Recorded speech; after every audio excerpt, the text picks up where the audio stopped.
Sometimes the smallest moment can shatter everything you thought you knew about yourself. A single sentence, spoken in a language you didn't expect, from a person you underestimated, can become the mirror that shows you who you really are.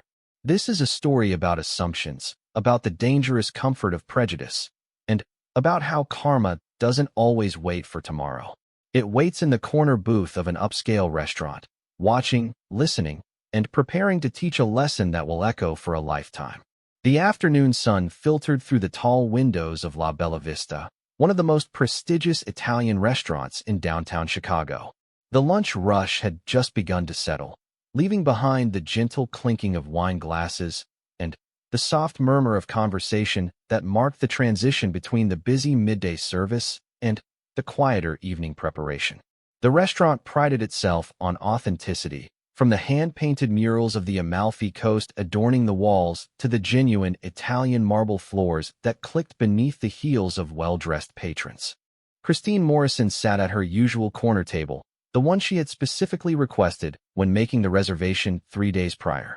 She believed in planning ahead, in controlling every detail of her life with the same precision she applied to her work as a senior marketing executive at one of the city's largest advertising firms. Her perfectly tailored cream blazer spoke of expensive taste, and her freshly manicured nails drummed impatiently against the white tablecloth as she waited for her colleague, Sandra, to return from the restroom. Christine had come to La Bella Vista for an important business lunch. Across from her sat 2 potential clients from a luxury car manufacturer, Mr. Brennan and Ms. Zhou, both dressed in equally expensive business attire. The meeting had been going well, better than expected actually. Christine could feel the contract practically materializing before her eyes with every laugh she coaxed from Mr. Brennan and every impressed nod from Ms. Zhou. This deal would secure her position for another year, maybe even fast-track that promotion she had been eyeing for months. The restaurant hummed with the kind of sophisticated energy that came from catering to Chicago's elite. Business executives discussed mergers over plates of handmade ravioli. Society wives compared vacation homes in Tuscany while sipping Prosecco. Young professionals celebrated promotions with expensive bottles of Barolo.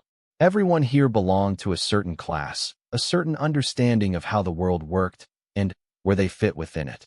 Christine belonged here. Or at least, she had convinced herself that she did. A young woman approached their table carrying a tray with practiced ease. She moved with a quiet confidence, her dark skin glowing under the restaurant's carefully designed lighting. Her name tag read, Amara, in elegant script. She couldn't have been more than 25, with her hair pulled back into a neat bun and her uniform pressed to perfection. Despite the professional presentation, Christine's eyes immediately tracked to her skin color, then to her hands, making instant judgments, instant assumptions about who this person was and what she was capable of. Amara set down a basket of fresh bread, the aroma of rosemary and olive oil wafting up from the still warm loaves. She smiled warmly at the table, her presence calm and assured despite the intensity of the lunch service that had just passed. Buon pomeriggio, Amara said, her voice clear and melodious. Posso offervi qualcosa da bere mentre decidete. The words flowed from her mouth like water, smooth and natural, with the rolling Rs and soft vowels of someone who had spoken Italian for years. It wasn't the rehearsed, stilted Italian of someone who had memorized a few phrases for their service job. This was real, fluent, beautiful Italian. Christine's jaw tightened imperceptibly. She glanced at Mr. Brennan and Ms. Zhou, noting their impressed expressions, and something dark and ugly stirred in her chest. It wasn't fair. This girl, this waitress, had no right to speak like that, to sound so educated, so cultured. It disrupted the natural order of things, the assumptions Christine had built her entire worldview upon. Mr. Brennan leaned back in his chair, clearly delighted. How wonderful. Your Italian is excellent. Did you study in Italy? Amara's smile widened with genuine pleasure at the compliment. Grazie mille. Yes, I spent 3 years in Florence studying Renaissance literature at the university there. I actually just returned 6 months ago. Ms. Zhou's eyes lit up with interest. Renaissance literature? That's fascinating. I spent a summer in Florence during college. Such a beautiful city. As Amara and Ms. Zhou began discussing their favorite spots in Florence, comparing notes on hidden trattorias and overlooked museums. Christine felt something acidic rising in her throat. This wasn't how things were supposed to go. The waitress was supposed to take their order and leave, not engage in intellectual conversation with her clients, not demonstrate knowledge that exceeded what Christine herself possessed about Italian culture. Christine had been to Italy once, a whirlwind tour that hit all the major cities in 10 days. She had the photos on her social media to prove it, carefully curated images of herself in front of the Colosseum, the Duomo, the canals of Venice. But she had never learned more than a few phrases of Italian, had never bothered to dig deeper than the surface of the culture. Why would she need to? She was an American, successful, and educated in her own right. That should be enough. But watching Amara converse easily about Dante and Petrarch with Ms. Zhou, seeing the respect and interest in her client's eyes, Christine felt something she hadn't experienced in years: inadequacy. And, like many people who encounter their own inadequacy, she transformed it instantly into anger, into resentment, into the need to cut down the person who had unwittingly held up that mirror. Sandra returned to the table just as Amara was describing a particularly beautiful sunset she had witnessed from Piazzale Michelangelo. Christine's colleague slid into her seat, immediately sensing the tension radiating from Christine's rigid posture. "I'll have a glass of the Pinot Grigio," Ms. Zhou said to Amara, her tone warm and friendly. "Excellent choice," Amara replied. "I'll bring that right out. And for everyone else." Mr. Brennan ordered a sparkling water. Sandra, looking between Christine and Amara with confusion, requested an iced tea. Christine said nothing for a long moment, her lips pressed into a thin line. "Ma'am," Amara prompted gently, her pen poised over her notepad. Christine finally looked directly at Amara, her eyes cold and assessing. "I'll have a cappuccino. Though I'm surprised this establishment allows their waitstaff to distract customers with lengthy personal conversations. We're here for business, not to hear about your travels." The words landed like stones in still water, creating ripples of awkward silence that spread across the table. Amara's smile faltered slightly, but she maintained her professional composure, her pen still ready. "Of course, ma'am. I apologize if I overstepped. One cappuccino coming right up." As Amara turned to leave, Christine couldn't stop herself. Perhaps it was the way Mr. Brennan and Ms. Zhou were looking at her with disapproval, or maybe it was the way Amara maintained her dignity even in the face of rudeness. Whatever the reason, Christine felt compelled to drive her point home, to reassert her position in the hierarchy she believed governed the world. "It's just so pretentious," Christine said, her voice carrying further than she intended, loud enough for not just their table but several nearby tables to hear. "Speaking Italian like that, as if anyone's impressed. It's a bit much for a waitress, don't you think? Maybe focus on the actual job instead of showing off." Amara stopped walking. Her back straightened, and, for a moment, she stood perfectly still. The entire section of the restaurant seemed to pause, conversations dying mid-sentence as people turned to see what was happening. Even the soft Italian music playing over the speakers seemed to fade into the background. Slowly, Amara turned back to face Christine. Her expression remained professional, but something had shifted in her eyes. Where there had been warmth and openness, there was now a careful distance, a protective wall going up in real time. "I apologize if my conversation made you uncomfortable, ma'am," Amara said, her voice steady despite the tremor Christine could detect underneath. "I'll put your order in right away." Sandra reached across the table, her hand almost touching Christine's arm. "Christine, that was completely unnecessary."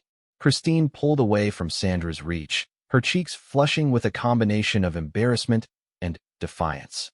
She knew she had crossed a line, could see it in the horrified expressions of Mr. Brennan and Ms. Zhou, could feel it in the stares from other diners. But pride, that dangerous companion of prejudice, prevented her from backing down.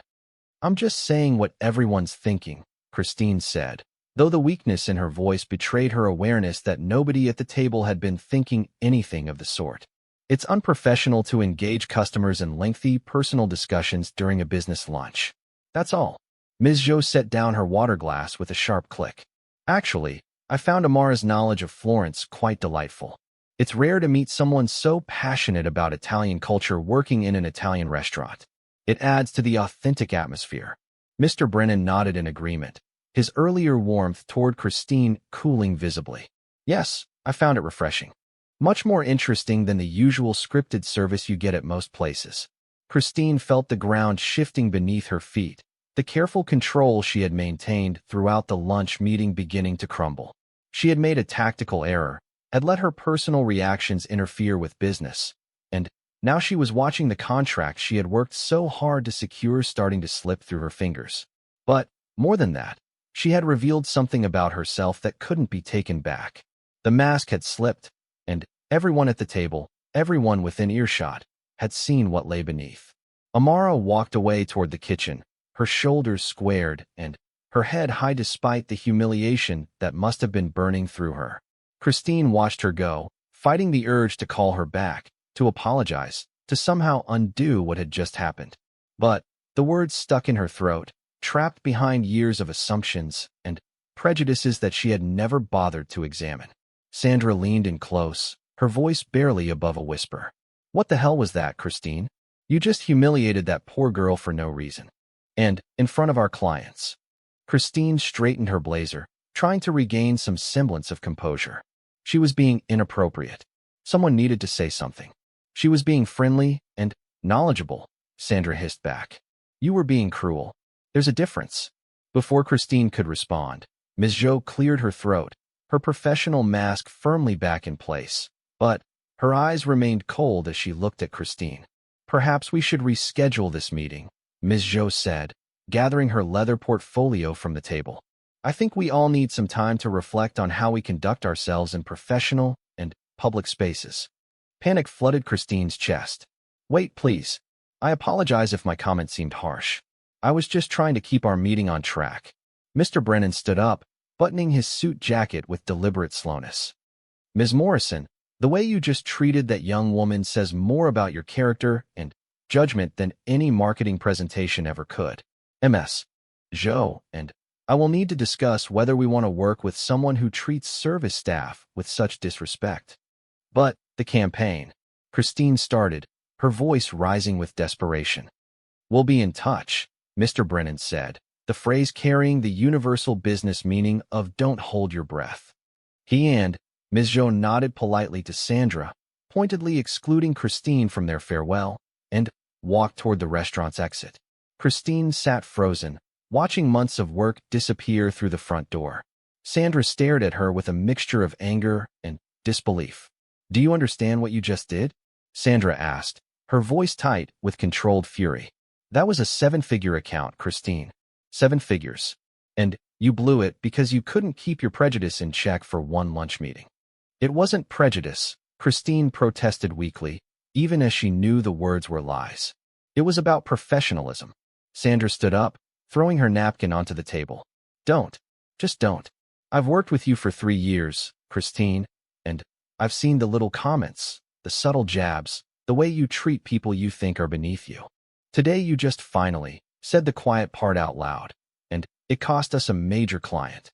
As Sandra walked away, likely to try to salvage the relationship with their now former clients, Christine sat alone at the table, surrounded by the expensive trappings of the life she had built, feeling everything starting to unravel around her. She looked around the restaurant, noticing for the first time how many people were still staring at her, their expressions ranging from disgust to pity. In the corner, an older man in an expensive suit was speaking quietly to his companion, both of them glancing in Christine's direction. Near the bar, a younger couple whispered to each other, the woman shaking her head in clear disapproval. Christine had wanted to be seen, to be recognized as someone important, someone who mattered. Now she was seen, but for all the wrong reasons. The minutes ticked by with excruciating slowness. Christine didn't know what to do with herself. Should she leave? Should she stay and try to order something? Should she try to find Amara and apologize? That last option made her stomach clench with an uncomfortable mixture of shame and pride. She didn't want to apologize, didn't want to admit she had been wrong, even though she knew on some level that she had been terribly, horribly wrong. A different server, an older Italian man with gray hair and a kind face, approached the table. Signorina Morrison, your cappuccino."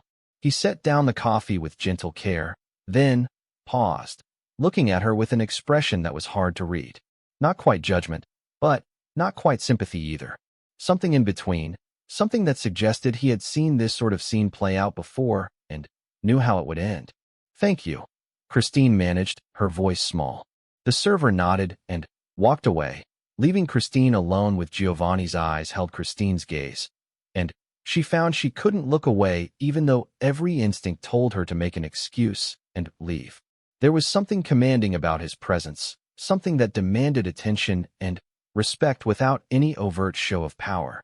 "My father," Giovanni began, his accent becoming more pronounced as he spoke, as if the memories he was accessing were stored in a different part of his brain, a different language, came to America in 1952 with nothing but a cardboard suitcase and $12 in his pocket. He was from a small village in Calabria, the youngest of 8 children, and there was nothing for him there except poverty and the same life his father and grandfather had lived. Christine shifted uncomfortably in her seat, unsure where this was going but sensing she was about to receive a lesson she hadn't asked for and didn't want. When he arrived in New York, Giovanni continued, he spoke no English. Zero. Not one word. He took whatever work he could find, washing dishes in restaurants where the owners treated him like he was less than human.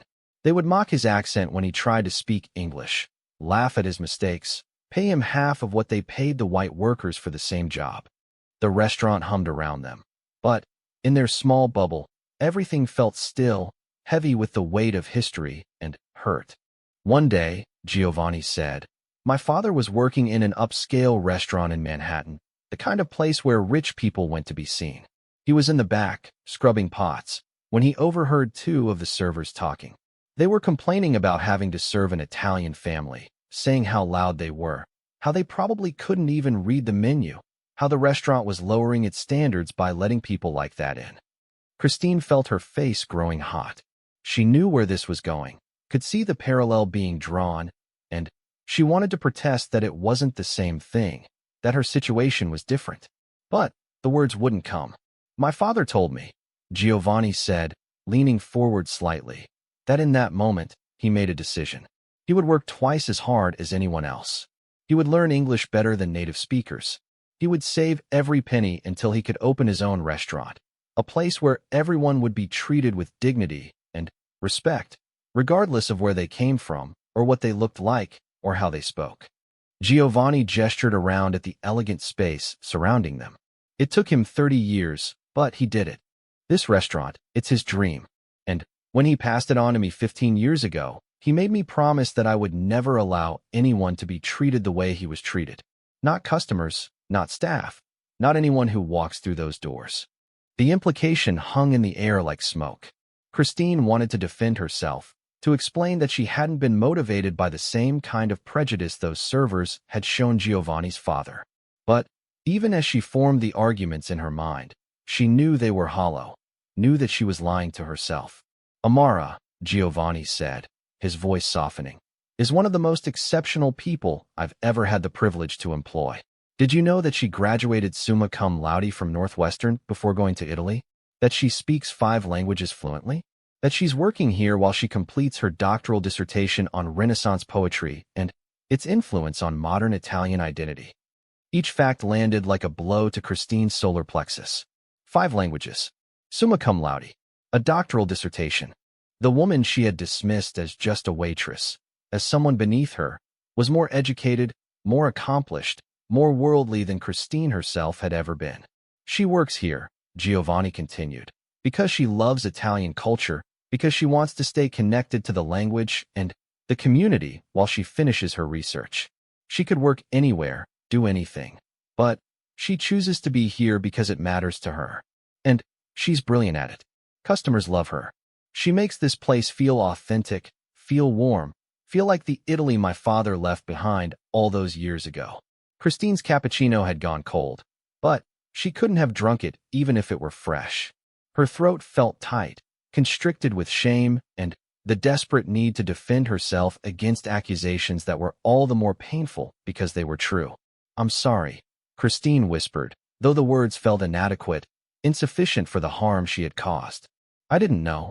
That's the problem, Giovanni interrupted, his voice sharpening. You didn't know, and you didn't care to know. You saw a young black woman working as a server, and you made assumptions. You decided who she was, what she was worth, what she was capable of, all based on the color of her skin and the job she was doing. And when she demonstrated knowledge and culture that challenged your assumptions, you lashed out.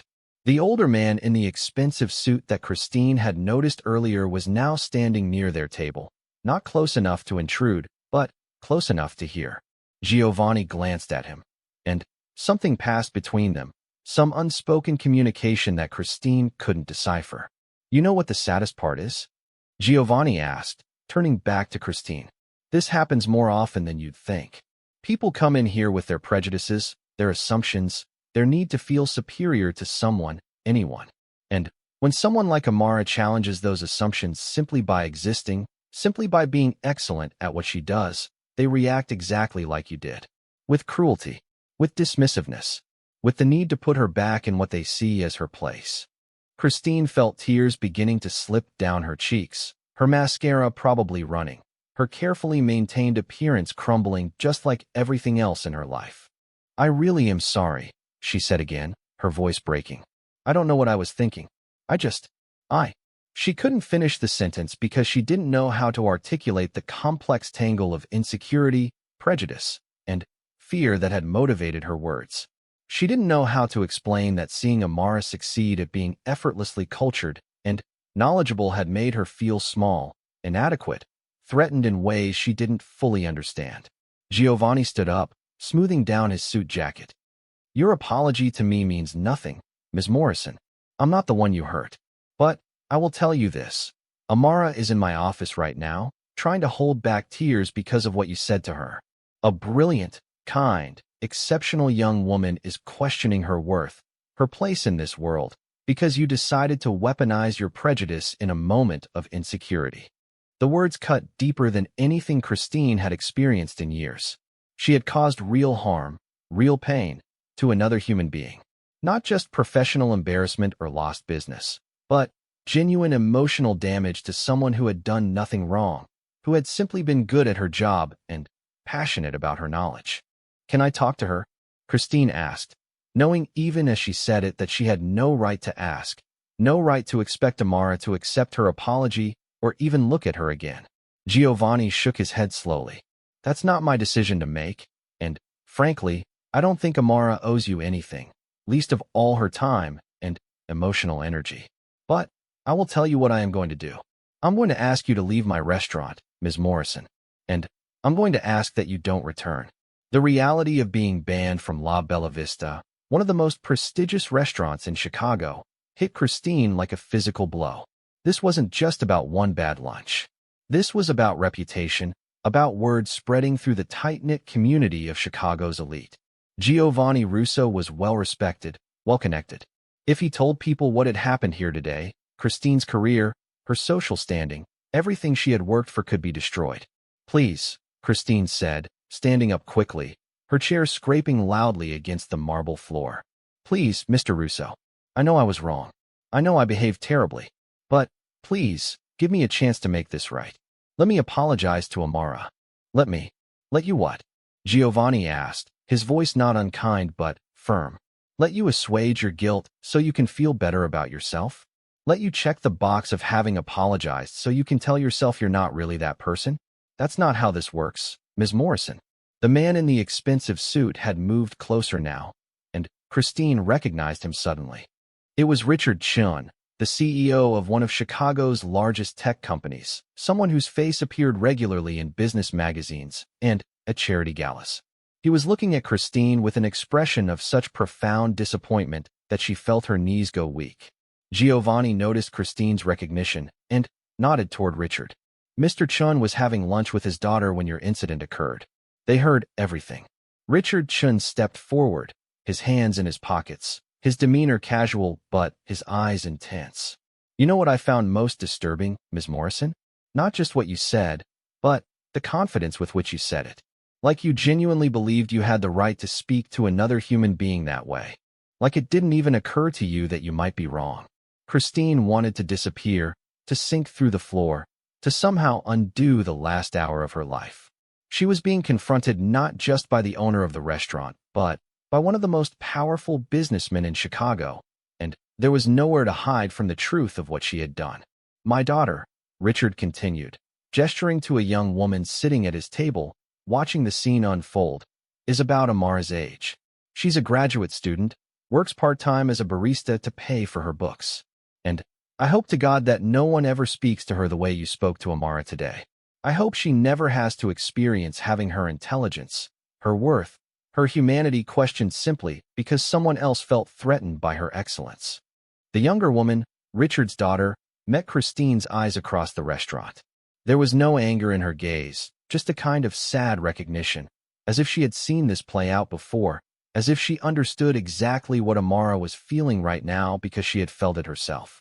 Christine sank back into her chair, her legs unable to support her anymore. The full weight of what she had done, of who she had revealed herself to be, was crushing down on her with suffocating force. "I'm a terrible person," she whispered, more to herself than to anyone else.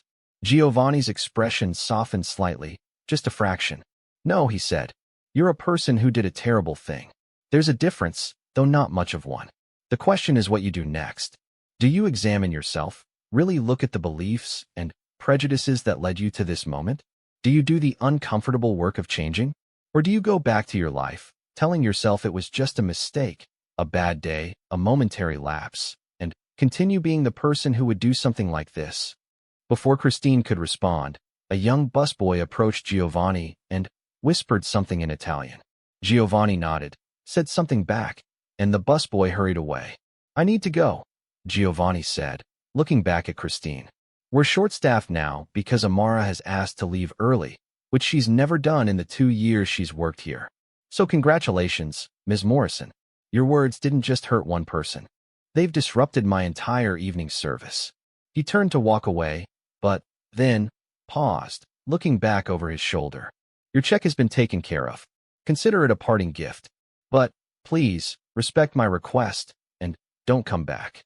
As Giovanni walked away, his posture straight and dignified, Christine felt Richard Chin's presence still looming over her table.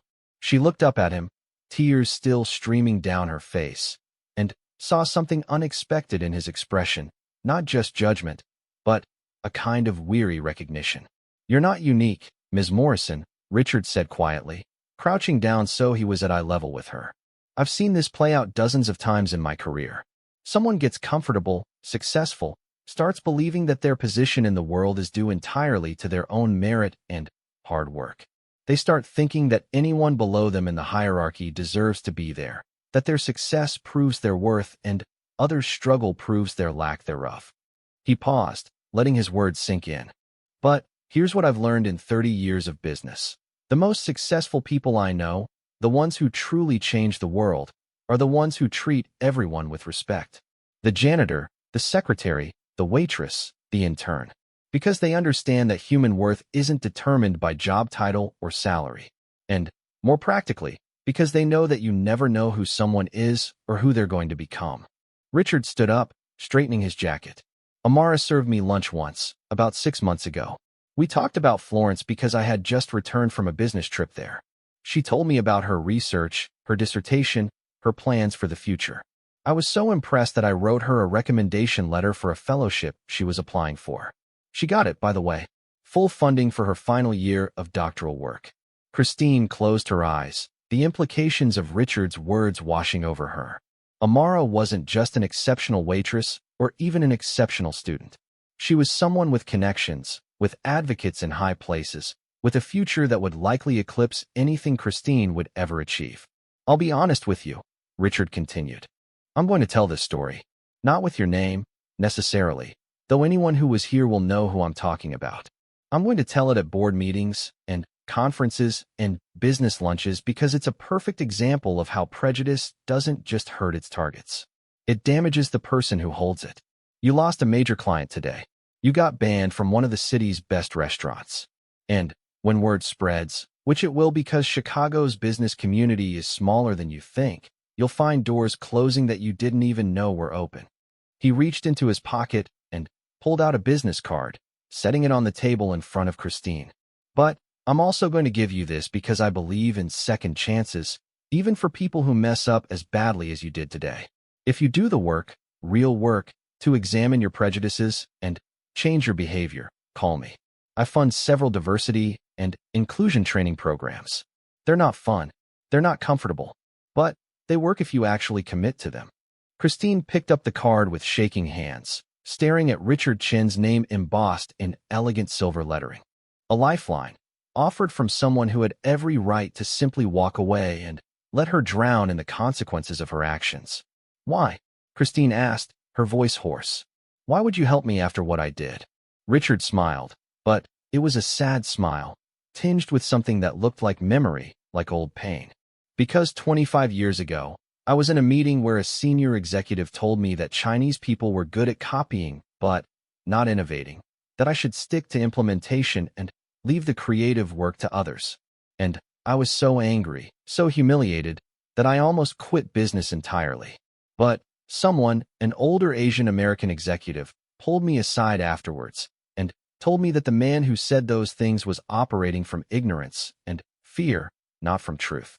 He said that I could either let that moment define me or I could use it as fuel to prove him wrong. He looked at Christine meaningfully. You were that executive today, Ms. Morrison. You were the person operating from ignorance and fear. But Amara doesn't have to let this moment define her because she's strong enough and supported enough to rise above it. The question is whether you'll let this moment change you, or whether you'll find a way to excuse it, minimize it, forget it. Richard walked back to his table where his daughter was waiting. Christine could see them talking quietly, the young woman glancing over at her with an expression that was hard to read. Not quite pity, not quite anger. Something more complex, more nuanced. The restaurant felt different now. The elegant space that had seemed so welcoming when Christine arrived now felt hostile, judgmental. Every glance from other diners felt like an accusation. Every whispered conversation felt like it must be about her. She had gone from being one of the elite, one of the people who belonged here, to being the person everyone would remember as the cautionary tale. Christine's phone buzzed in her purse.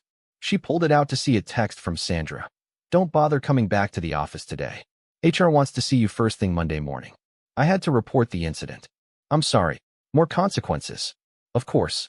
The dominoes were falling one after another, each impact revealing another way her moment of cruelty would ripple out through her life. Another text came through, this one from a friend who worked in public relations. Just heard something crazy happened at La Bella Vista. Are you okay? Call me. The story was already spreading. In the age of smartphones and social media, it was probably being texted, tweeted, posted, discussed in group chats across Chicago's business community. Christine Morrison, the marketing executive who publicly humiliated a waitress for speaking Italian too well. Christine Morrison, whose prejudice cost her company a major account. Christine Morrison, who got banned from La Bella Vista. She could try to control the narrative, could try to spin it, could use the weekend passed like a slow-motion car crash. Christine sat in her downtown apartment, staring at her phone as notifications piled up, each one another nail in the coffin of her reputation.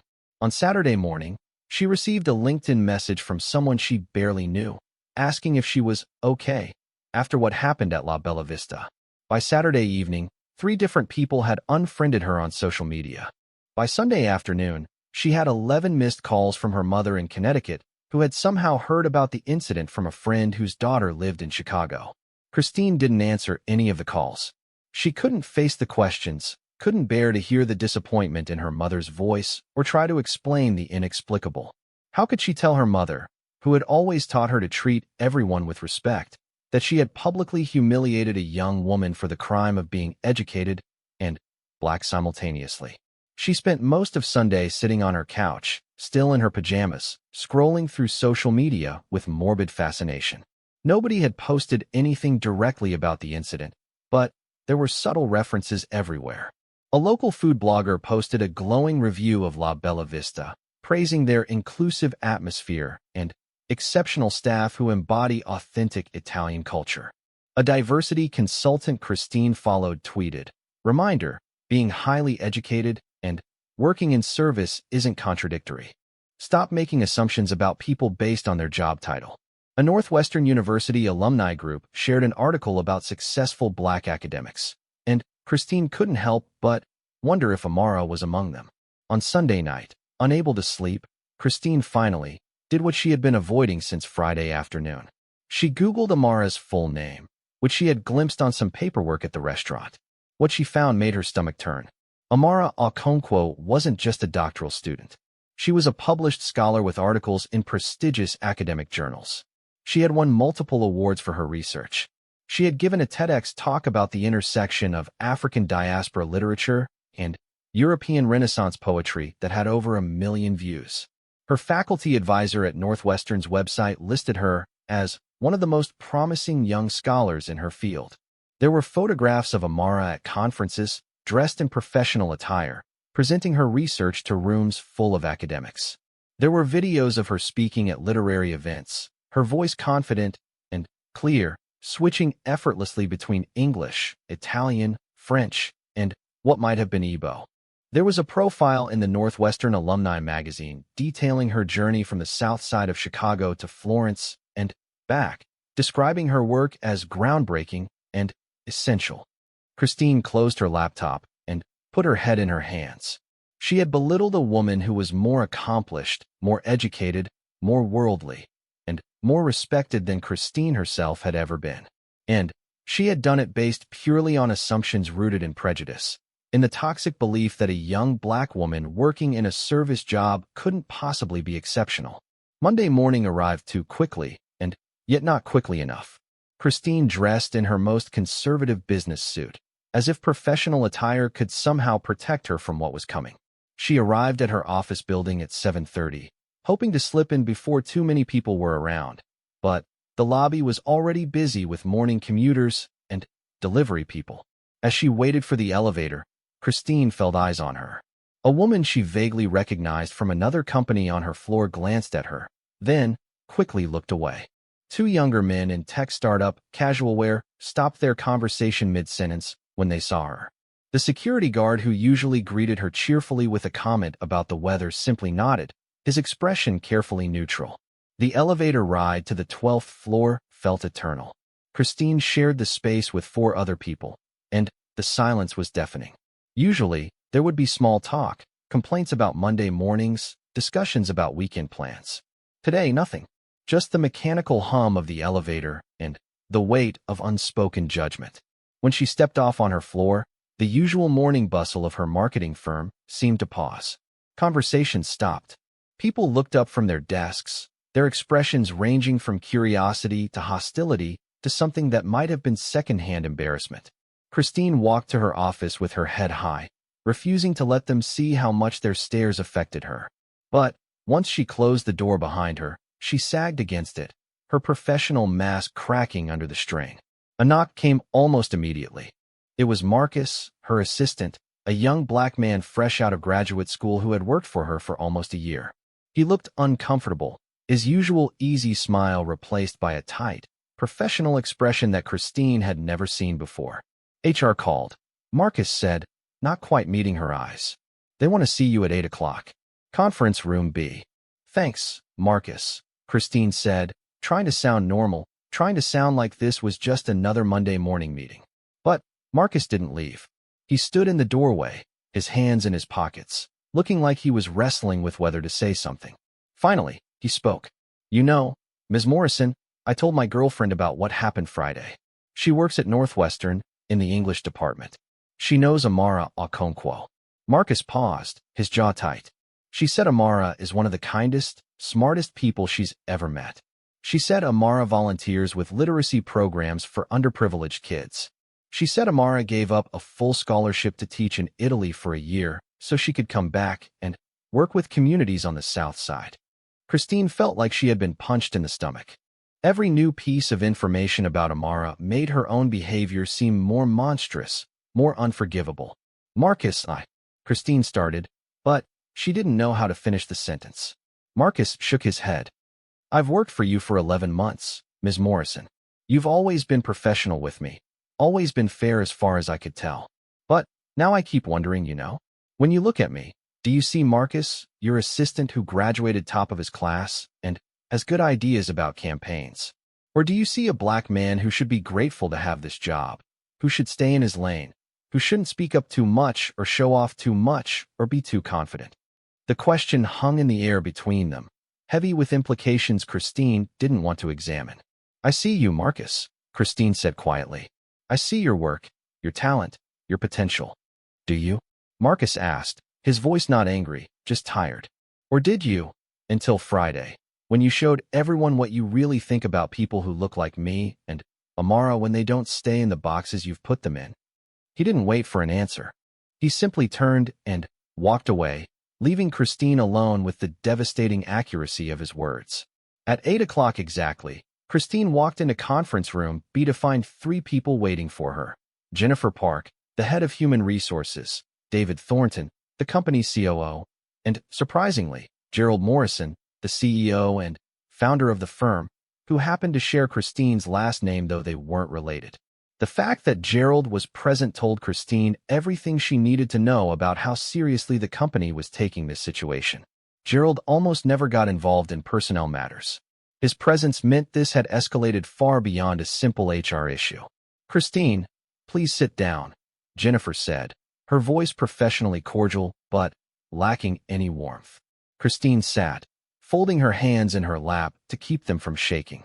She had been in countless high-pressure meetings in her career, had pitched to difficult clients, had defended campaigns that were millions of dollars over budget. But none of that compared to sitting across from 3 people who were about to determine her professional future based on 60 seconds of cruelty. I assume you know why you're here, David Thornton said, his voice grave. He was in his late 50s, a company veteran who had always seemed to like Christine. Now he looked at her like she was a stranger, and not a friendly one. Yes, Christine managed. Friday's incident at La Bella Vista. Incident, Gerald repeated, his voice dripping with sarcasm. That's one way to describe it.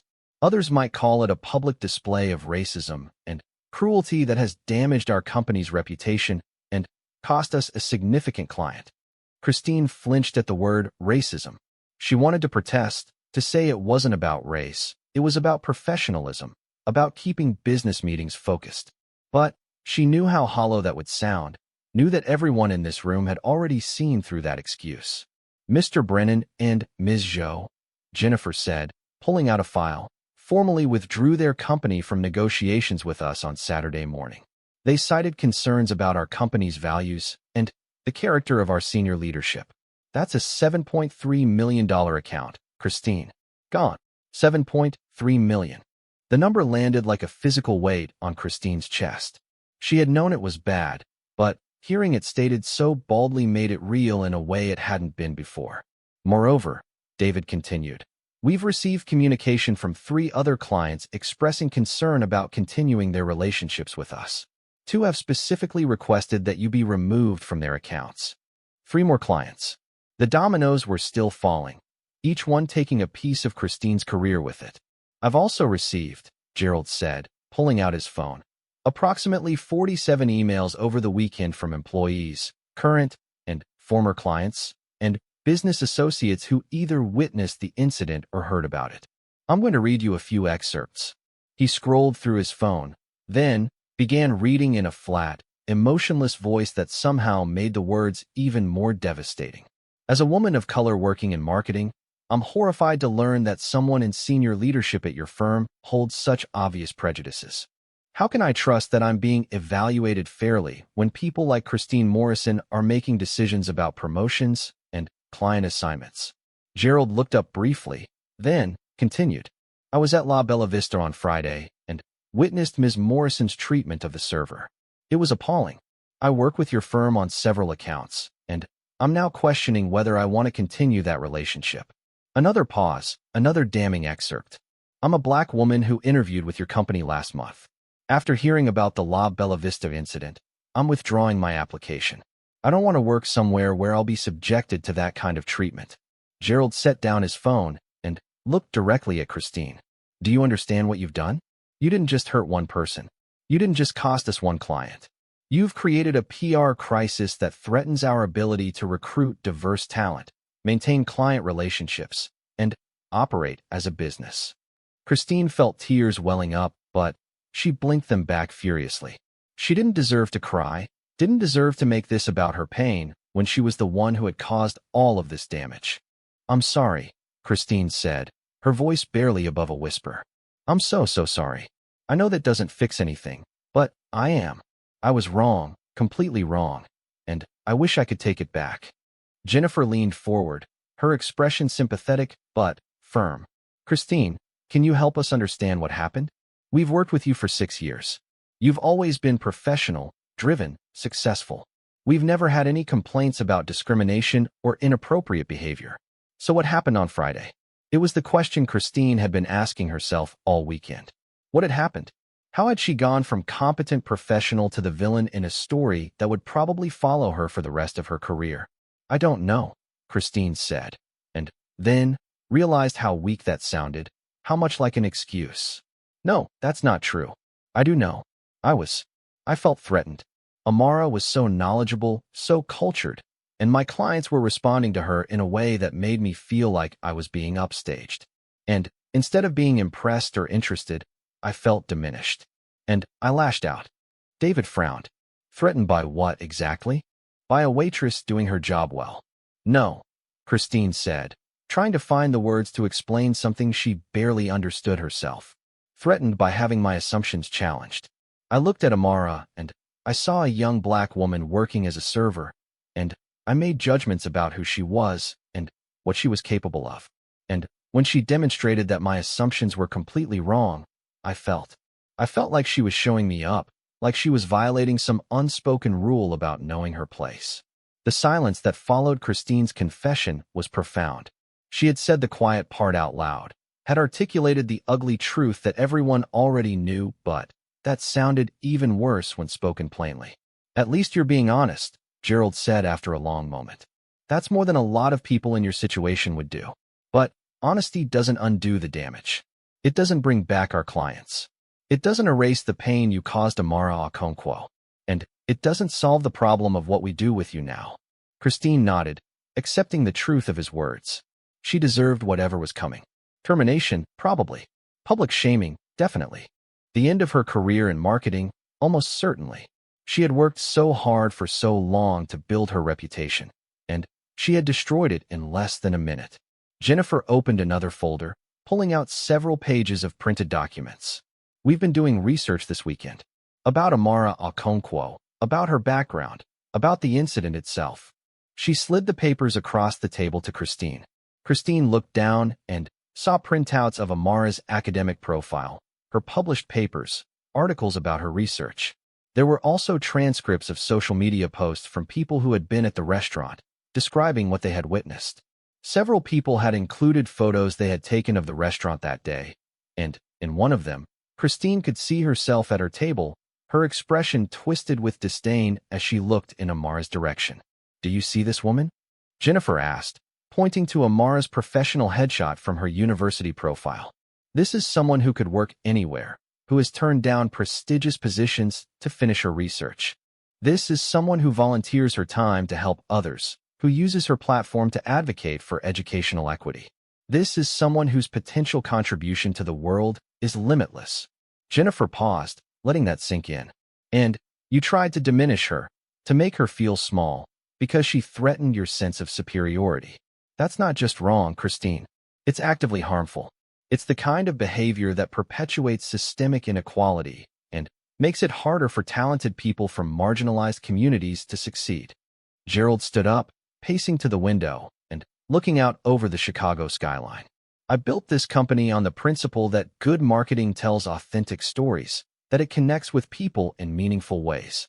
How can we do that if our leadership doesn't see the humanity in everyone?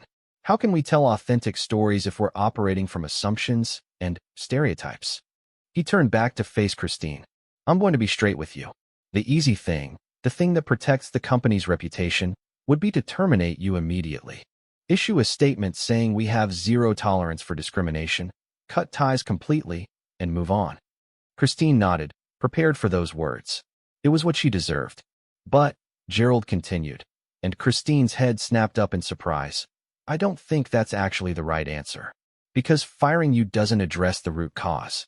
It doesn't examine how someone can work here for 6 years, interact with diverse colleagues and clients, and still hold these prejudices. It doesn't force us to look at our own culture and ask whether we've created an environment where these beliefs can hide beneath a veneer of professionalism. Jennifer nodded in agreement. We've been talking since Saturday about what the right response is, not just for the company, but for everyone involved, including you. Here's what we've decided, David said, pulling out another document. You're suspended without pay for 30 days, effective immediately. During that time, you'll undergo intensive diversity and equity training with an external consultant. Not the superficial check-the-box kind, but real, meaningful work that forces you to examine your beliefs and behavior. You'll also, Jennifer added, be required to meet with a therapist who specializes in implicit bias and prejudice. Again, this isn't optional, and it's not a formality. We need documented evidence that you're doing the work. Gerald returned to the table, sitting down and looking at Christine with an expression that was hard to read. If you complete these requirements and demonstrate genuine change, real growth, you can return to the company. But not in your current role. You'll be reassigned to a position with no client-facing responsibilities and no direct reports. Your salary will be reduced by 40%. The terms were harsh, but fair. Christine was being given a chance to redeem herself, but only if she was willing to do real, difficult, uncomfortable work. She would lose money, prestige, power, but she would keep her career, or at least a version of it. However, David said, his voice hardening, if you decline this offer, or if you fail to complete the requirements, or if you demonstrate any further discriminatory behavior, your employment will be terminated immediately. And, I'll be honest, Christine, your reputation in this industry is already severely damaged. If we fire you under these circumstances, you'll find it very difficult to work in marketing again. Christine understood the implicit message. This was her last chance, possibly her last chance in her entire career. Take it or lose everything. The first week of Christine's suspension was the hardest. She had never realized how much of her identity was tied up in her job title, her office, her daily routine of meetings and deadlines, and the constant validation that came from being needed, from being important. Without all of that, she felt unmoored, floating in a sea of uncomfortable self-reflection with nothing to distract her from the person she had revealed herself to be. On Tuesday, she had her first meeting with Dr. Patricia Williams, the therapist her company had hired to work with her. Dr. Williams was a black woman in her late 50s with salt and pepper hair pulled back in a neat twist and eyes that seemed to see right through Christine's carefully constructed defenses. Tell me why you're here, Dr. Williams said, settling into her chair with a notepad on her lap. Christine had prepared an answer, had practiced how she would frame the situation in a way that acknowledged her wrongdoing while still maintaining some dignity. But, sitting across from Dr. Williams in that small, quiet office, all her prepared words felt hollow and dishonest. I humiliated a young black woman because seeing her excellence made me feel inadequate, Christine said, the raw honesty surprising even herself. And I did it in a way that revealed prejudices I didn't even know I had, or maybe prejudices I knew I had but had convinced myself I didn't. Dr. Williams nodded slowly, making a note. That's a good start. You're not trying to minimize or excuse. That's further than most people get in their first session. She looked up, her gaze steady and unflinching. But I want to dig deeper. You say you didn't know you had these prejudices. Do you really believe that? Christine opened her mouth to say yes, then closed it again. Did she believe that? Or was it easier to believe that? To think of herself as someone who had made one mistake rather than someone whose entire worldview was built on assumptions about race and class and who deserved to be where? I don't know, Christine admitted. I want to believe I'm not a racist person. I have black colleagues. I vote for progressive candidates. I donate to civil rights organizations. But, Dr. Williams prompted. But, I also cross the street when I see groups of young black men at night. I feel more comfortable when my Uber driver is white. I make assumptions about people's education and background based on how they look and where they work. I never thought of those things as racism. I thought racism was being violent or using slurs or actively trying to harm people.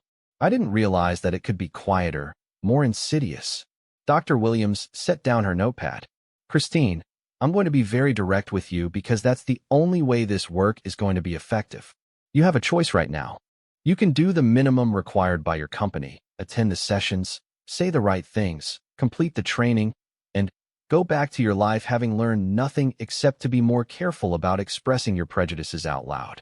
Or you can actually do the work of examining how you got here, confronting the belief systems you've built your entire identity around, and changing at a fundamental level. The first option is easier. The second option is what I'm here to help you with if you're willing. Christine felt tears starting to well up, but she didn't try to stop them this time. She was tired of pretending, tired of defending, tired of trying to maintain an image of herself that had been revealed as a lie. I want to do the real work, Christine said. I don't want to be that person anymore. The person who hurt Amara. The person my assistant is now afraid of. The person who throws away everything she's worked for because she can't handle seeing a black woman be excellent. Then, we start with a question, Dr. Williams said. Where did you learn that black people were supposed to be in certain roles and not others? Where did you learn that excellence in a black person was threatening rather than admirable? That's not something you were born knowing.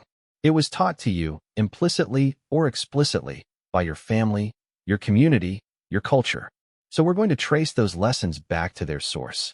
Over the next several sessions, Christine found herself examining her childhood with a scrutiny she had never applied before. Growing up in an affluent suburb of Connecticut, she had been one of only a handful of kids in her school who had black classmates. She remembered her mother's comments about those neighborhoods when they drove through predominantly black areas. She remembered her father's jokes about affirmative action, his complaints about unqualified candidates getting jobs meant for people who had really earned them. She remembered the casual way her high school friends had used racial stereotypes as shorthand, and how she had laughed along, not because she found it funny, but because not laughing would have meant examining why it was wrong. In her third session, Dr. Williams asked Christine about her first real friendship with a black person. Christine sat in silence for a long time, trying to remember. Had she ever had a real friendship, a genuine connection, with someone black?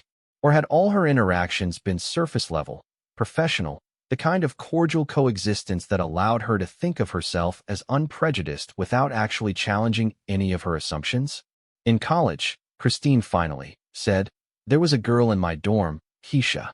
She was smart, funny, we studied together sometimes. But I never invited her to parties with my other friends. I never introduced her to my parents when they visited. When other students made comments about her, about how she only got into the school because of her race, I didn't defend her. I just stayed silent. Why? Dr. Williams asked. Because defending her would have meant disagreeing with my friends. It would have meant examining my own beliefs about affirmative action and merit. It would have meant acknowledging that maybe the playing field wasn't level, that maybe Keisha had to work twice as hard to be seen as half as good. And that was too complicated, too uncomfortable. So I just didn't engage. Dr. Williams nodded. And what happened to Keisha? Christine felt shame washing over her. She left after sophomore year. I heard through other people that she felt isolated, that the microaggressions and casual racism were too much. She transferred to Howard. And how did you feel when you heard that? Relieved, Christine admitted, the word tasting bitter in her mouth. I felt relieved because it meant I didn't have to think about her anymore, didn't have to feel guilty about not being a better friend. I could just go back to my comfortable life where I didn't have to confront racial inequality because it wasn't happening directly in front of me. The sessions were brutal, pulling back layers of denial and self-deception that Christine had built up over decades. But, slowly, painfully, she began to understand how she had gotten to that moment at La Bella Vista. It wasn't one incident, one bad day. It was a lifetime of small choices, of looking away, of accepting comfortable lies about meritocracy and colorblindness that allowed her to benefit from structural racism without having to acknowledge it. Parallel to her therapy, Christine attended the diversity and equity training program that her company had enrolled her in. It was run by an organization called Bridges to Understanding, and it was nothing like the corporate diversity training she had sat through before, the ones that felt more like legal protection than genuine education. This training was led by a mixed-race team of facilitators who didn't let anyone hide behind corporate speak or comfortable platitudes. There were 12 participants in total, all people who had been sent by their companies after incidents involving racism, sexism, or other forms of discrimination. Christine was the oldest, which somehow made everything worse, made her feel like she should have known better by now.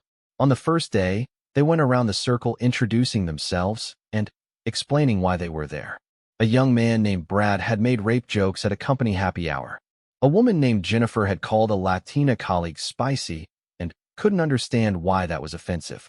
A manager named Tom had repeatedly passed over qualified black candidates for promotion while promoting less qualified white employees. When it was Christine's turn, she told the story simply and without excuses. I publicly humiliated a black waitress for speaking Italian because her excellence threatened my sense of superiority. I revealed prejudices that I had spent my whole life pretending I didn't have. The facilitator, a black woman named Angela, nodded approvingly. Thank you for your honesty, Christine. That's what we need here. Not justifications, not explanations, not, I'm not racist, but just truth. Over the weeks that followed, Christine learned about structural racism, about microaggressions, about the difference between intent and impact. She learned about the concept of white fragility, about how defensive and emotional white people often became when confronted with their racism. She recognized herself in every example, every case study, every uncomfortable discussion. But the most transformative part of the training came in week 3, when they brought in a panel of people who had experienced workplace discrimination to share their stories. Sitting in that room, listening to a black man talk about being followed by security in his own office building, a Latino woman described being asked to clean up after a meeting because people assumed she was janitorial staff despite her PhD, an Asian American man recount being told his achievements were just because of tiger parenting. Christine felt something crack open inside her. These weren't abstract concepts anymore. They were real people, people like Amara, people who were excellent and accomplished and still had to navigate a world that constantly questioned their right to be where they were. During the break, Christine approached one of the panelists, a black woman named Monique who had described being dismissed and belittled at a business lunch in a story that was eerily similar to what Christine had done to Amara. Can I ask you something? Christine said, her voice trembling. After that happened to you, how did it affect you? Not just professionally, but personally? Monique looked at Christine for a long moment, as if deciding whether to be honest or give a sanitized answer. It made me question everything, she finally said. My education, my abilities, my right to be in that space. It made me second-guess every accomplishment, wonder if people were just humoring me. It took me 2 years and a lot of therapy to rebuild my confidence. Did the person who did it ever apologize? Christine asked. No, Monique said simply. They never acknowledged it happened, which in some ways was worse than the original incident because it meant I couldn't even trust my own perception of events. Christine nodded, understanding something crucial. An apology, if she ever got the chance to give one to Amara, wouldn't undo the damage. It wouldn't erase the self-doubt or the pain. But not apologizing, not acknowledging the harm, would be even worse.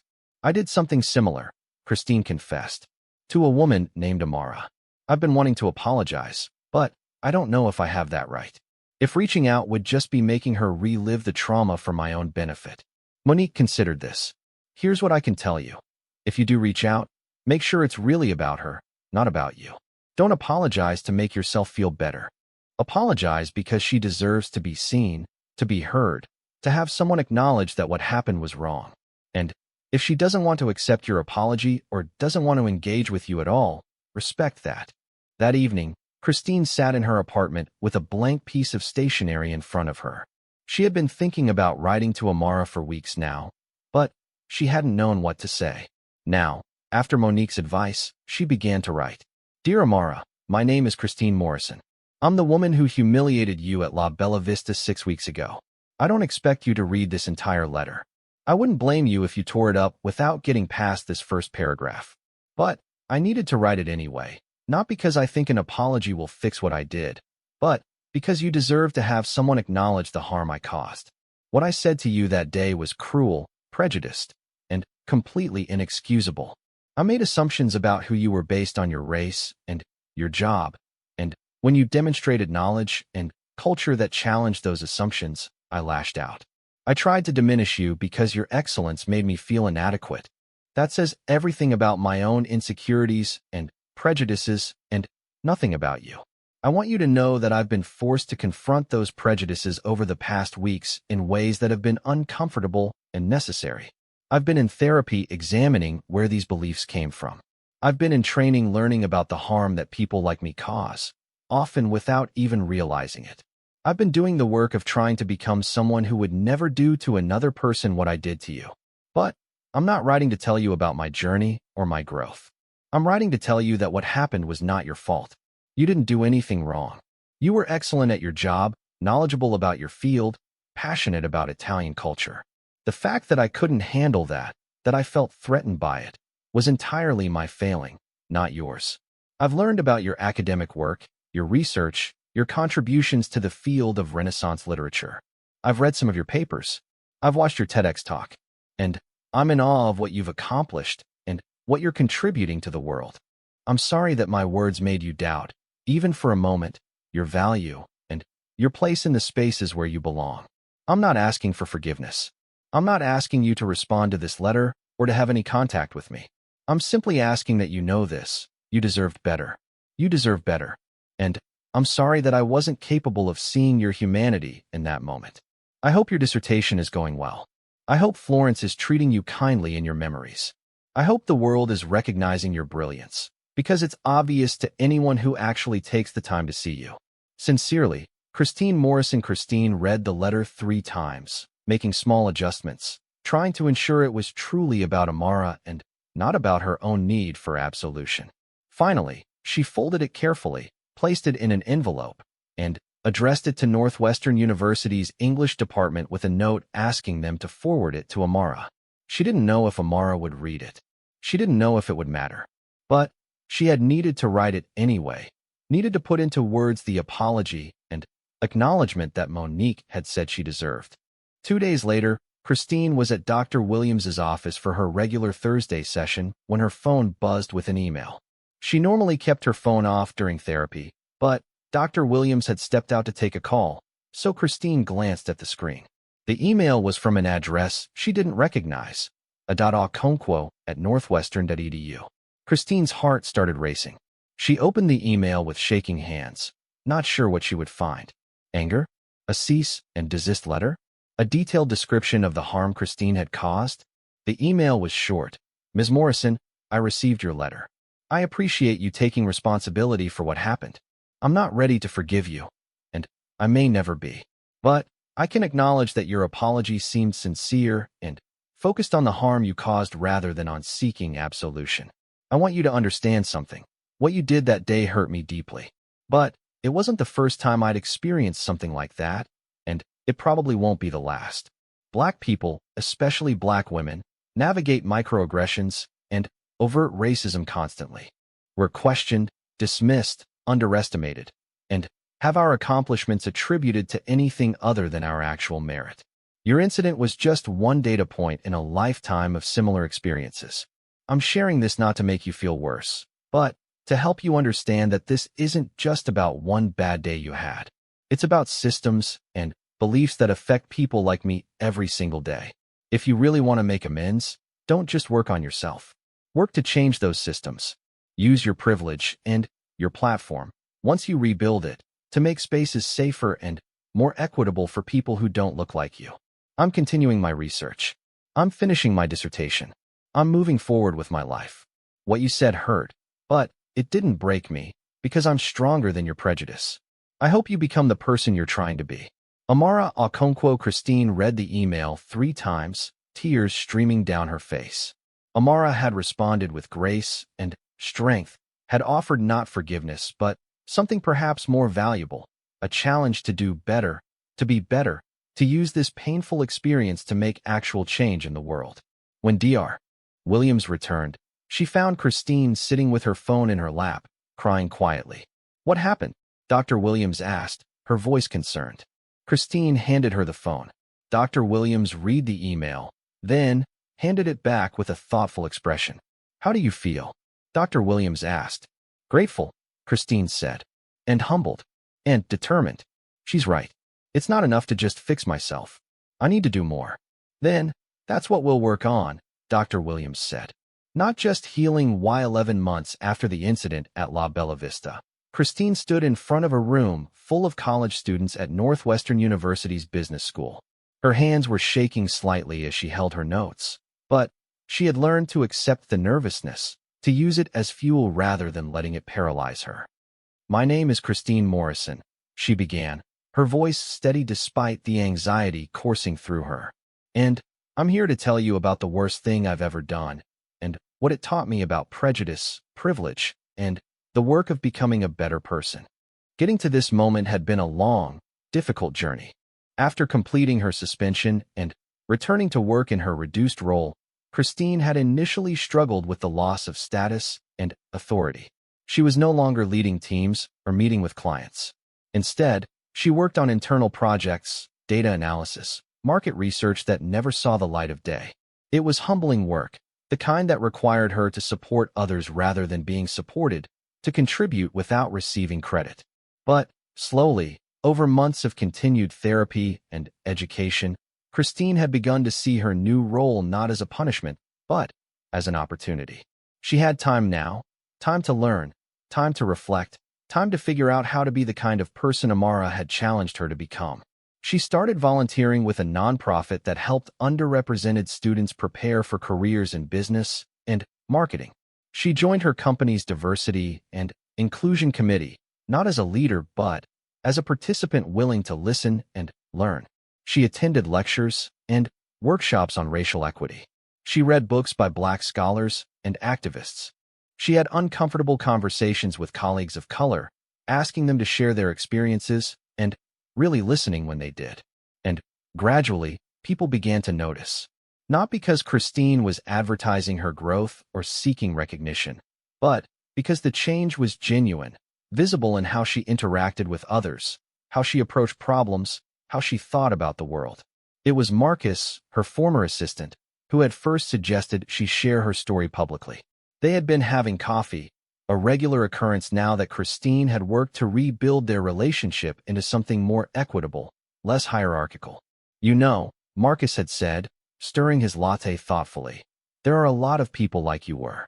People who don't think of themselves as racist, but who hold all these unconscious biases. Maybe hearing your story, hearing about the real consequences and the real work of change, could help them see themselves before they do something similar." Christine had been hesitant. "Isn't that making it about me? Using my redemption story to make myself feel better?" Marcus had shaken his head.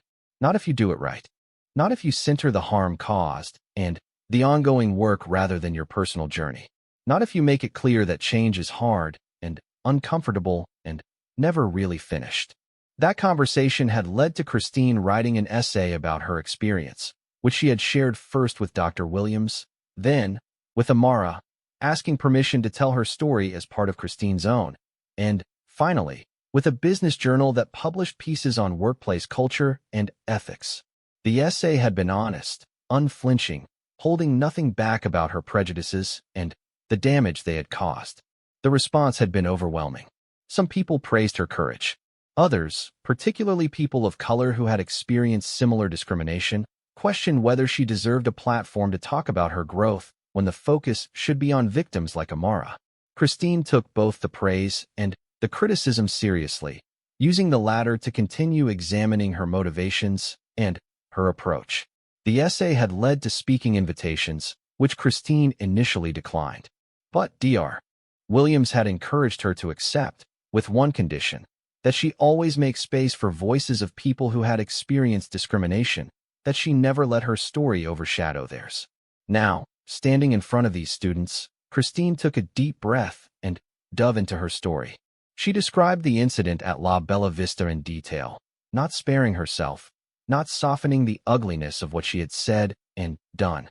She described the immediate consequences, the lost client, the damage to her company, the pain she had caused Amara. But she also talked about what had happened after, about the therapy and training, about the uncomfortable process of examining beliefs she had held her entire life. She talked about learning to sit with discomfort, to accept criticism, to understand that impact mattered more than intent. I used to think, Christine said, looking out at the sea of young faces, that racism was something other people did. Violent people, hateful people, people who were obviously bad. I voted for the right candidates. I had black colleagues. I gave to charity. I thought that was enough to prove I wasn't racist. She paused, letting that sink in. But racism isn't just about what we consciously believe. It's about the unconscious assumptions we make, the snap judgments we form, the ways we've internalized messages about who belongs where and who deserves what. And until we're willing to examine those unconscious beliefs, we'll keep perpetuating harm even while telling ourselves we're good people. A hand went up in the audience, a young black woman in the third row. Ms. Morrison, how do we know your change is real? How do we know this isn't just performative, a way to rehabilitate your image? It was a fair question, one Christine had expected and prepared for. You don't, she answered honestly. You can't know what's in my heart or what my true motivations are.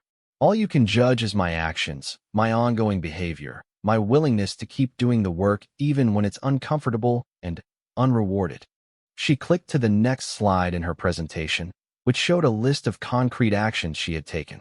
In the past year, I've volunteered over 300 hours with organizations supporting students of color.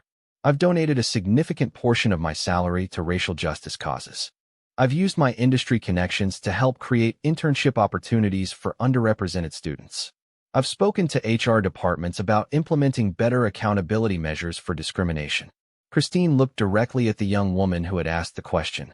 But, more importantly, I've tried to show up consistently in small ways.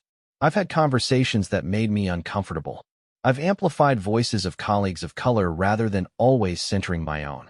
I've called out prejudiced comments when I've heard them, even from people I consider friends. And I've accepted that some people, especially people who have been harmed by people like me, will never trust me, and that's their right. Another student, a white young man, raised his hand. This sounds like a lot of work. Is it really necessary? Can't people just, I don't know, treat everyone nicely and move on? Christine smiled sadly. That's what I used to think. That being polite and professional was enough.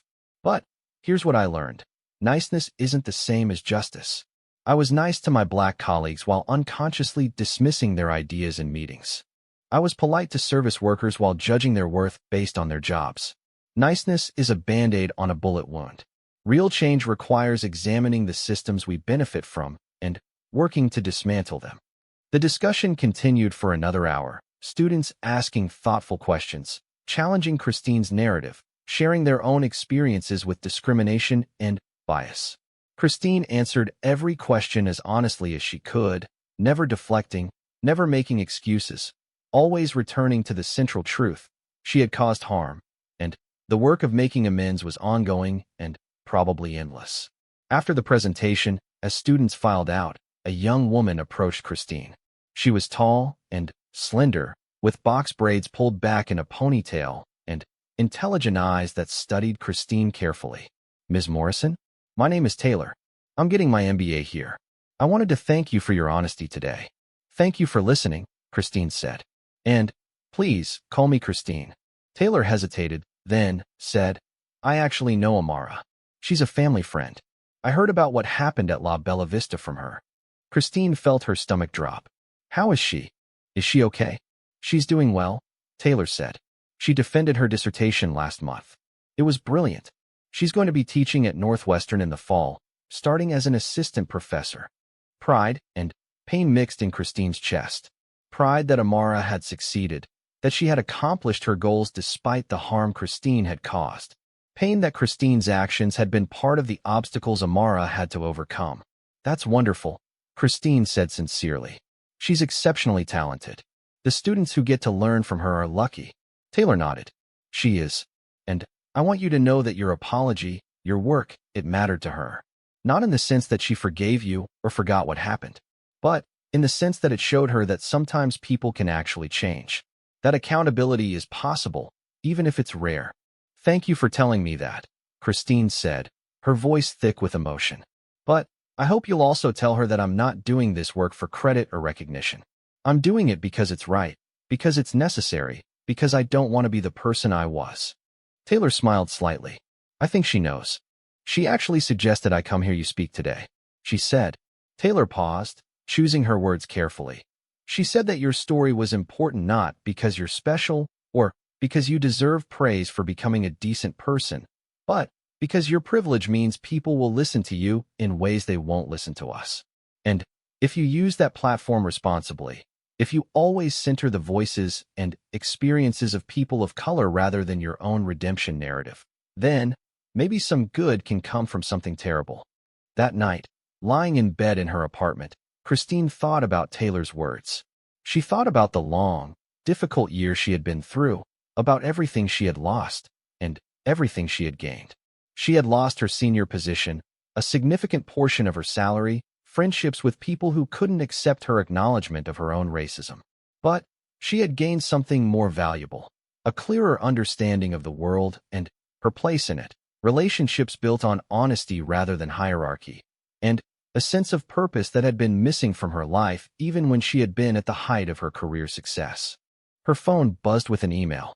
It was from Gerald, her company's CEO. The subject line read, "Proposal."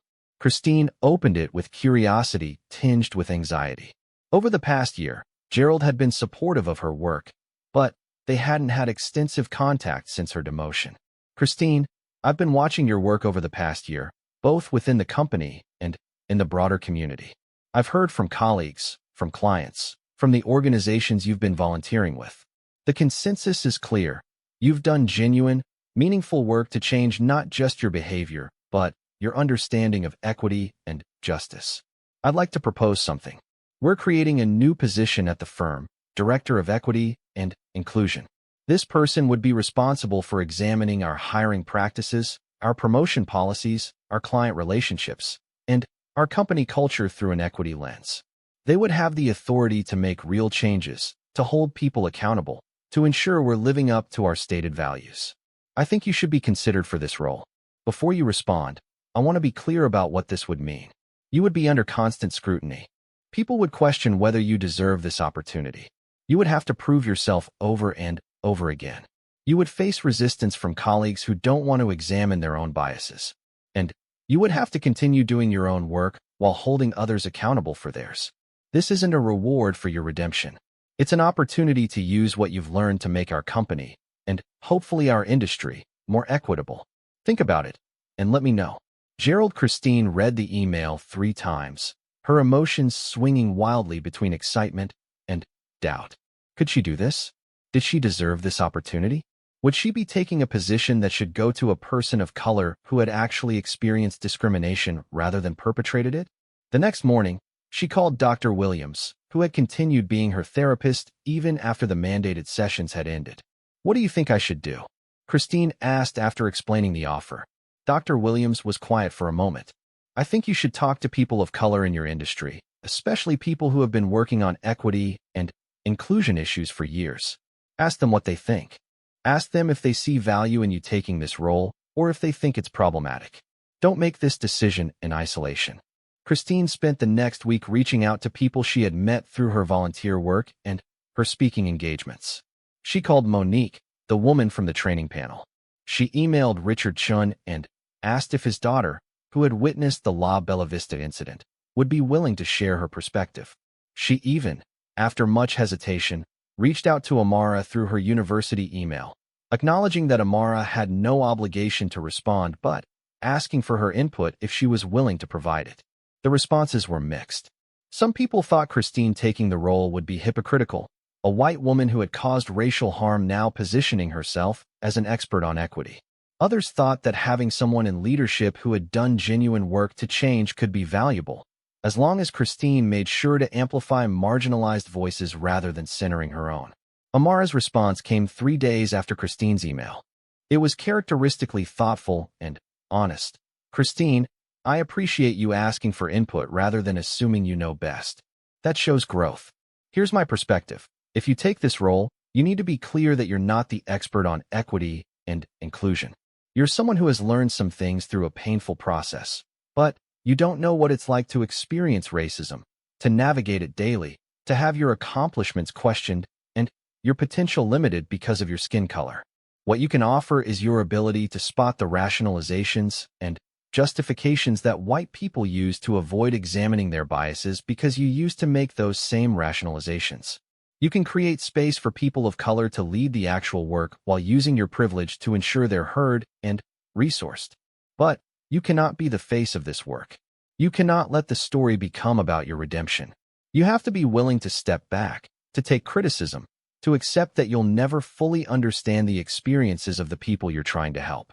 If you can commit to that, then maybe this role could be worthwhile. But if any part of you wants this position to be your happy ending, your proof that you've changed enough, then you shouldn't take it. Amara Christine read Amara's email over and over, absorbing every word. Then she made her decision. She replied to Gerald's email. Gerald, I'm interested in the Director of Equity and Inclusion role, but with some conditions. 1. I need to work alongside a co-director who is a person of color with extensive experience in equity work. I can contribute my perspective as someone who has examined their own bias, but I cannot be the primary voice or face of this work. 2. The position needs to include regular consultation with an external advisory board made up of diverse voices who can provide feedback and accountability. 3. My work in this role should be subject to regular evaluation not just by company leadership, but by employees of color who can assess whether I'm truly making a difference or just performing allyship. 4. I want part of the position's budget dedicated to bringing in speakers, consultants, and educators from marginalized communities to lead training and initiatives. If you're open to these conditions, I'd be honored to take on this work. If not, I understand and will continue contributing to equity efforts in whatever capacity makes sense. Christine Gerald's response came within an hour. Let's talk.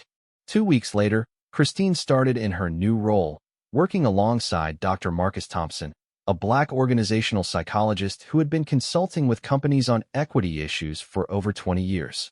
Marcus was brilliant, challenging, and not particularly interested in making Christine feel comfortable, which was exactly what Christine needed. On their first day working together, Marcus laid out his expectations. I'm not here to be your guide to understanding racism. I'm here to do this work effectively, and you're here to support that while bringing your own insights. We're colleagues, but I'm the lead on this. Are you clear on that? Completely, Christine said. I'm here to learn and to use whatever influence I have to support the work. You're the expert. Marcus studied her for a moment, then nodded. Okay, let's get to work. The months that followed were challenging in ways Christine hadn't anticipated. She and Marcus conducted an audit of the company's practices and found systemic issues everywhere. Hiring algorithms that filtered out candidates from certain zip codes, promotion criteria that favored people who had attended elite schools, client entertainment events at country clubs that had historically excluded people of color. Every time they presented findings to leadership, Christine had to navigate the defensiveness and resistance of people who, like her old self, didn't want to believe they were part of the problem. She had to sit through meetings where colleagues dismissed concerns about equity as political correctness or reverse discrimination. She had to watch talented employees of color leave the company because despite the new position and initiatives, change was happening too slowly. But there were victories too. They implemented blind resume reviews that increased diverse hiring by 40% in the first year. They created mentorship programs that connected junior employees of color with senior leaders. They established clear criteria for promotion that reduced subjective bias. They changed vendor policies to prioritize contracts with minority-owned businesses. And, slowly, painfully, the culture began to shift. Not everywhere, not all at once, but enough to matter. Enough that employees of color began to report feeling more valued, more heard, more able to bring their full selves to work. 2 years after the incident at La Bella Vista, Christine received an invitation to a symposium at Northwestern University on Renaissance literature and its modern influence. The keynote speaker was Professor Amara Okonkwo. Christine almost didn't go. She didn't want to intrude on Amara's triumph, didn't want to make Amara's success about Christine's presence. But Marcus, who had become not just a colleague but a friend, encouraged her. Go, he said, not to seek forgiveness or recognition, but to witness her excellence, to remind yourself what this work is really about. So Christine went, sitting in the back of the auditorium, watching as Amara took the stage to thunderous applause. Amara looked radiant, confident, completely at home in her element as she began to speak about the influence of Petrarch on contemporary African-American poetry. The lecture was brilliant, drawing connections Christine had never considered, illuminating how art and ideas moved across cultures and centuries in ways that defied simple categorization.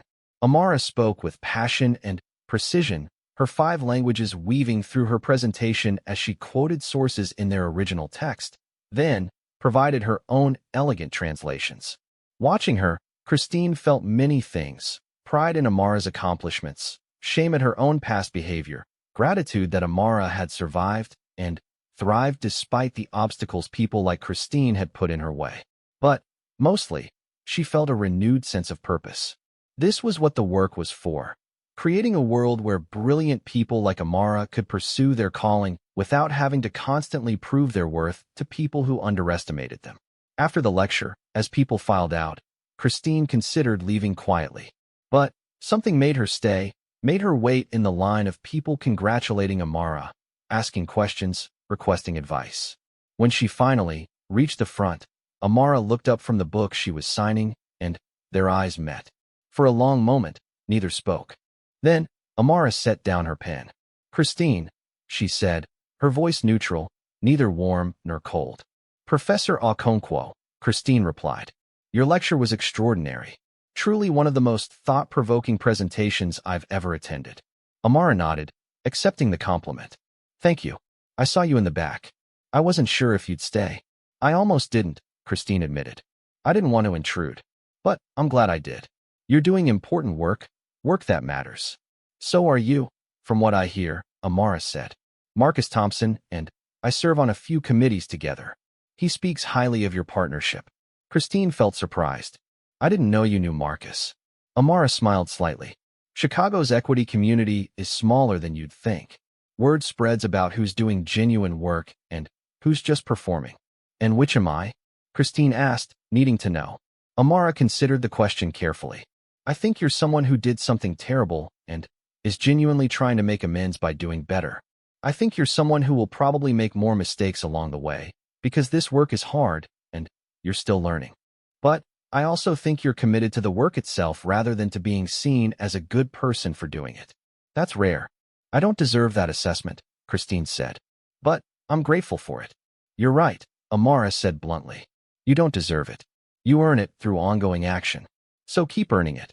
She turned to the next person in line, and Christine understood that the conversation was over. It wasn't a reconciliation or a friendship or even a truce. It was simply an acknowledgement of harm caused, of work being done, of the long, difficult road ahead. As Christine left the auditorium, walking out into the Chicago evening, she pulled out her phone and saw a message from Gerald. "Quarterly diversity report looks good. Major clients are noting the cultural shift. Well done."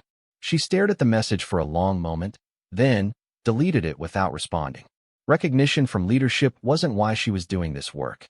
She was doing it because Amara deserved to give keynote lectures without ever having to experience what Christine had put her through. Because Marcus deserved to work in an industry that valued his expertise without questioning his credentials. Because Taylor and her generation of students deserved to enter a business world that was more equitable than the one Christine had helped perpetuate. That night, Christine sat at her kitchen table and opened her laptop. She had been asked to write another article, this time for Harvard Business Review, about the ongoing nature of equity work, about how change wasn't a destination but a continuous process. She titled the piece "Still Learning, Still Growing, Still Accountable," and began to write. 3 years ago, I did something terrible that revealed who I really was beneath my professed values. What happened afterward has taught me that redemption isn't a moment or an achievement. It's a daily practice of showing up, doing better, accepting criticism, amplifying marginalized voices, and understanding that the work is never finished. She wrote about her journey not as a success story, but as an ongoing process, one that required constant vigilance against backsliding into old patterns. She wrote about the importance of being comfortable with discomfort, of accepting that people she had harmed might never forgive her, of understanding that her growth wasn't the point. Creating a more equitable world was the point. As she wrote, her phone buzzed with a text from Marcus. Meeting tomorrow with new intern cohort. 50% are from underrepresented groups. This is what change looks like. Christine smiled, feeling something she hadn't felt in years. Genuine hope not for her own redemption, but for a future where what she had done to Amara would be less common, less accepted, less possible because systems had changed and people were being held accountable. She finished the article and hit send, then stood up and walked to her window, looking out over the city lights of Chicago. Somewhere out there, Amara was probably grading papers or working on her research, continuing to be excellent despite the obstacles society placed in her way. Somewhere out there, Marcus was preparing materials for tomorrow's intern orientation, continuing to push for change even when it seemed impossible. Somewhere out there, young people like Taylor were preparing to enter a business world that was slowly, painfully becoming more equitable. And here, in her apartment, Christine Morrison was doing the work she should have been doing her entire life. Examining her privilege, confronting her biases, using her platform to create space for others, and accepting that this work would never be finished, that she would be learning and growing and being held accountable for the rest of her life. It wasn't the happy ending she might have written for herself 3 years ago, but it was honest. It was real. It was the best she could do with the second chance she had been given. And, perhaps most importantly, it wasn't really about her at all. Our own prejudices, but figuring out how you can be part of the solution rather than part of the problem. For the first time since the incident at La Bella Vista, Christine felt something other than shame and regret. She felt purpose. She felt direction. She had a long way to go, but at least now she knew where she was going. "I'll do it," Christine said without hesitation. "Whatever you need me to do, I'll do it. I want to change. I need to change." Jennifer slid a contract across the table. "Then sign this. It outlines all the terms we've discussed. The suspension, the training, the reassignment, everything." Christine picked up the pen with a hand that was steadier than she expected. As she signed her name on the document, she felt like she was signing away the person she had been and committing to becoming someone new, someone better. Whether she could actually do that remained to be seen. Her marketing skills to manage the damage. But what would she say? That she was taken out of context? That it was all a misunderstanding? The truth was too clear. Too many people had witnessed it. There was no narrative she could craft that would erase what had actually happened. Christine stood up on shaky legs, gathering her purse and coat. She needed to leave before she completely fell apart, before the tears became sobs, before she lost whatever tiny shred of dignity she had left. As she walked toward the exit, she passed by the bar where several staff members were gathered, probably discussing what had happened. They fell silent as she approached, watching her pass with expressions that ranged from anger to contempt to something that might have been pity. Near the door, Christine saw a photograph on the wall that she had never noticed before. It showed a younger Giovanni Russo with an older man who must have been his father, standing in front of the restaurant on opening day.